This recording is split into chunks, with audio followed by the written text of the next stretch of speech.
Hello friends. उम्मीद करते हैं आप सभी लोग अच्छे होंगे। तो ऑर्गेनिक केमिस्ट्री में आज हम एक टॉपिक लेकर आए हैं और बहुत ही बेसिक टॉपिक है जो कि है क्लासिफिकेशन ऑफ ऑर्गेनिक कंपाउंड्स। देखिए, ऑर्गेनिक केमिस्ट्री में बहुत सारे ऑर्गेनिक कंपाउंड्स हम लोग पढ़ते हैं, लेकिन इतने सारे कंपाउंड्स को किस कैटेगरी में रखना है उसको जानने से पहले हमें उसे क्लासीफाई करना पड़ता है और कुछ स्पेसिफिक प्रॉपर्टी के बेस पे हम उसे क्लासीफाई करते हैं। तो आइए देखते हैं। दो कैटेगरी में क्लासीफाई किया गया है। एक तो होता है ओपन चेन और एसाइक्लिक, और दूसरी कैटेगरी है क्लोज्ड चेन और साइक्लिक, और also it is called as ring structure. Open chain या एसाइक्लिक कंपाउंड्स को दो कैटेगरी में डिवाइड किया गया है, जो कि है सैचुरेटेड, जिसमें कि generally carbon carbon single bond वाले कंपाउंड्स आते हैं, और दूसरी कैटेगरी है अनसैचुरेटेड, जिसमें मल्टीपल बॉन्ड्स वाले कंपाउंड आते हैं। मल्टीपल बॉन्ड्स मतलब जिसमें कार्बन कार्बन डबल बॉन्ड और कार्बन कार्बन ट्रिपल बॉन्ड वाले कंपाउंड्स आते हैं। तो ये हो गए ओपन चेन क्लासिफिकेशन। और दूसरी कैटेगरी है क्लोज चेन, इसमें रिंग स्ट्रक्चर आते हैं। दो तरीके से इसको कैटेगराइज किया गया है। पहला है homocyclic, it is also called as carbocyclic, और दूसरी कैटेगरी है हेटेरोसाइक्लिक। तो कार्बोसाइक्लिक में क्या होते हैं, ये फर्दर दो सब कैटेगरी में डिवाइड किए गए हैं, जो कि एलिसाइक्लिक और एरोमेटिक कैटेगरी में आते हैं। तो ये था general classification of organic compounds. इसको अब हम वन बाय वन डिटेल में समझते हैं। पहली कैटेगरी है ओपन चेन। इसमें कार्बन एटम्स के ओपन चेन होते हैं और यही एक बेसिक स्केलेटन क्रिएट करते हैं। ये एक स्ट्रेट चेन भी हो सकते हैं और ब्रांच चेन भी हो सकते हैं। अगर हम कुछ एग्जांपल्स देखें तो इथेन, प्रोपेन, ये दो कैटेगरी आप देख रहे होंगे, ये स्ट्रेट चेन है। 2 कार्बन का कंपाउंड है, इसको इथेन बोलते हैं। 3 कार्बन का कंपाउंड है, इसको प्रोपेन बोलते हैं। अब जो हमने दूसरा एग्जांपल दिया था ब्रांच चेन का दिया था, जिसमें कि एग्जांपल आता है आइसोब्यूटेन। इसमें देख रहे हैं 1 2 3 4 कार्बन है, लेकिन एक स्ट्रेट चेन के साथ में यहाँ पे एक ब्रांचिंग निकली हुई है, इसको हम बोलते हैं ब्रांच चेन। तो ये सारे स्ट्रक्चर्स ओपन चेन कैटेगरी में होते हैं। इनको फर्दर सब क्लासीफाई किया गया है सैचुरेटेड और अनसैचुरेटेड। सैचुरेटेड कैटेगरी में वो कंपाउंड आते हैं जिसमें कि कार्बन कार्बन सिंगल बॉन्ड होते हैं, और अनसैचुरेटेड में वो कंपाउंड्स आते हैं जिसमें कि कार्बन कार्बन डबल बॉन्ड या फिर कार्बन कार्बन ट्रिपल बॉन्ड्स होते हैं। नेक्स्ट कैटेगरी है close chain. There is a closed ring of carbon atoms only और with other atoms like nitrogen, sulphur, oxygen. मतलब कि इस तरह के कंपाउंड्स में जो एटम्स होते हैं, चाहे कार्बन एटम्स हों या फिर कार्बन के अलावा कुछ और एटम्स होते हैं, वो एक क्लोज रिंग में होते हैं। ये फर्दर सब डिवाइडेड किए गए हैं फॉलोइंग कैटेगरी में, जिसमें कि पहली कैटेगरी है कार्बोसाइक्लिक या फिर जिसे हम बोलते हैं homocyclic. It contains only carbon atoms in the ring. जैसा कि नाम से ही सजेस्ट हो रहा है, कार्बोसाइक्लिक, ऐसा साइक्लिक रिंग जिसमें केवल कार्बन एटम ही होते हैं। और जब किसी साइक्लिक स्ट्रक्चर में केवल कार्बन एटम होते हैं तो उसको होमोसाइक्लिक भी कहा जाता है। कार्बोसाइक्लिक रिंग को फर्दर दो कैटेगरी में सब डिवाइडेड किया गया है, जिसमें कि पहली कैटेगरी है एलिसाइक्लिक। एली आया है कहाँ से, एलिफेटिक कंपाउंड से आया हुआ है, और साइक्लिक है साइक्लिक कंपाउंड्स। तो aliphatic cyclic compounds are known as alicyclic. इसमें एग्जाम्पल्स है साइक्लोप्रोपेन, साइक्लोब्यूटेन। क्यों?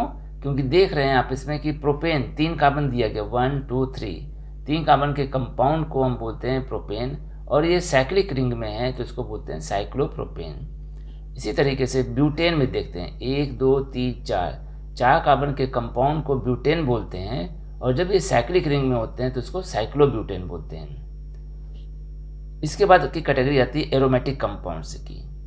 एरोमेटिक कंपाउंड्स को हम बेंजीनॉइड्स भी बोलते हैं, क्योंकि इसमें बेंजीन और इसके डेरिवेटिव्स प्रोडक्ट्स ही आते हैं। इसको फर्दर दो सब कैटेगरी में डिवाइड किया गया है, जो कि मोनोसाइक्लिक और पॉलीसाइक्लिक होते हैं। मोनोसाइक्लिक में सिंगल रिंग होते हैं, क्योंकि बेंजीन के ही डेरिवेटिव्स हैं। तो बेंजीन इसका सिंपलेस्ट एग्जांपल है अब बेंजीन का जो डेरिवेटिव है, जैसे वो फिनॉल टॉलुइन है। फिनॉल में क्या है, बेंजीन के ऊपर जब OH ग्रुप लगा हुआ है तो इसको फिनॉल कहते हैं, और टॉलुइन बेंजीन के ऊपर मिथाइल ग्रुप लगा हुआ है तो इसको टॉलुइन कहते हैं। तो ये तो एग्जाम्पल्स हो गए मोनोसाइक्लिक के। पॉलीसाइक्लिक में क्या होता है, जब एक से अधिक रिंग होते हैं, आप यहाँ देख रहे हैं एक से अधिक रिंग फ्यूज्ड फॉर्म में है। एग्जाम्पल नेप्थलीन, 2 रिंग है तो नेप्थलीन कहेंगे, और 3 रिंग है तो इसको एंथ्रासीन कहते हैं। तो इस तरीके से क्लोज चेन के कार्बोसाइक्लिक कंपाउंड्स में एलिसाइक्लिक और एरोमेटिक 2 कैटेगरी में क्लासिफिकेशन कंप्लीट होता है। दूसरी जो मेजर कैटेगरी है वो है हेट्रोसाइक्लिक कंपाउंड्स। इसमें हेट्रो एटम्स होते हैं। हेट्रो एटम्स मतलब कि कार्बन के अलावा जो दूसरे एटम्स होते हैं, जैसे ऑक्सीजन, नाइट्रोजन, सल्फर। तो जब रिंग में कार्बन के अलावा दूसरे एटम्स भी होते हैं तो उसको हम हेट्रोसाइक्लिक कंपाउंड्स कहते हैं। ये फर्दर 2 ग्रुप में डिवाइडेड किए गए हैं, मोनोसाइक्लिक एंड पॉलीसाइक्लिक। मोनोसाइक्लिक में एग्जांपल्स देखेंगे तो pyrrole, furan, thiophene, pyridine. Pyrrole में देख रहे हैं कि 5 मेंबर्ड रिंग है जिसमें कि एक एटम नाइट्रोजन भी है। तो अगर नाइट्रोजन को हम रखते हैं और इसके साथ में कार्बन के एटम्स के नंबर्स हम देखते हैं तो 1 2 3 4, 4 कार्बन एटम हो गए और एक 5वां एटम नाइट्रोजन है। तो ये 5 मेंबर्ड कैटेगरी में आते हैं और हेट्रोसाइक्लिक कंपाउंड्स कहे जाते हैं, क्योंकि यहाँ पर कार्बन के जगह पर एक नाइट्रोजन एटम प्रेजेंट है। दूसरा एग्जाम्पल देखें, फ्यूरॉन, जिसमें कि हेटेरो एटम ऑक्सीजन है, ये भी 5 मेंबर्ड रिंग है। तीसरा एग्जाम्पल देखते हैं तो इसमें सल्फर है, जिसको कि हम थायोफीन के नाम से जानते हैं, 5 मेंबर्ड रिंग में। अब जब ये 5 की जगह 6 मेंबर्ड रिंग होते हैं और इसमें एक एटम नाइट्रोजन होता है तो इसको पायरिडीन के नाम से जानते हैं। ये देख रहे होंगे आप 1 2 3 4 5 कार्बन एटम्स हो गए और 6ठा एटम नाइट्रोजन है जो कि हेटेरो एटम है, तो इसको पायरिडीन कहते हैं। दूसरी कैटेगरी है पॉलीसाइक्लिक। पॉली का मतलब एक से अधिक और साइक्लिक का मतलब साइकिल, रिंग। तो जब किसी कंपाउंड के स्ट्रक्चर में एक से अधिक रिंग होते हैं तो उसको पॉलीसाइक्लिक कहते हैं। अब चूंकि हम यहाँ पर हेटेरोसाइक्लिक कंपाउंड्स पढ़ रहे हैं तो इसका मतलब कि इसमें रिंग में कार्बन की जगह पर एक एटम दूसरा भी होता है, जैसे कि नाइट्रोजन। ये एग्जाम्पल आप देख रहे हैं क्विनोलिन। दूसरा एग्जाम्पल है आइसोक्विनोलिन। यहाँ भी देखें एक रिंग है और दूसरे रिंग में हेटेरो एटम नाइट्रोजन प्रेजेंट है, ये फ्यूज्ड फॉर्म में है, इस चीज़ को पॉलीसाइक्लिक बोलते हैं। तीसरा एग्जाम्पल है इंडोल। यहाँ पे एक बेंजीन रिंग है और एक 5 मेंबर रिंग आपको अटैच दिखाया गया है जो कि नाइट्रोजन एटम के साथ प्रेजेंट है, तो ये हो गया इंडोल। तो इस तरीके से हम देखते हैं कि ये पूरा क्लासिफिकेशन ऑर्गेनिक कंपाउंड्स का होता है। तो आज का टॉपिक अगर हम समराइज करें तो क्लासिफिकेशन ऑफ ऑर्गेनिक कंपाउंड्स को 2 कैटेगरी में डिवाइड किया गया है, open chain, close chain. Again, open chain is classified into 2 categories, saturated and unsaturated.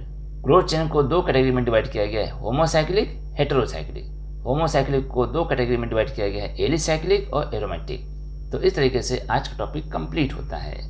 तो आशा करते हैं आपको ये टॉपिक अच्छे से समझ में आ गया होगा। अगर यह वीडियो अच्छी लगी हो तो लाइक व शेयर कर दीजिए और चैनल पर पहली बार आए हैं तो सब्सक्राइब भी कर लीजिए। तो नेक्स्ट टॉपिक के साथ अगले वीडियो में मिलते हैं। Thank you.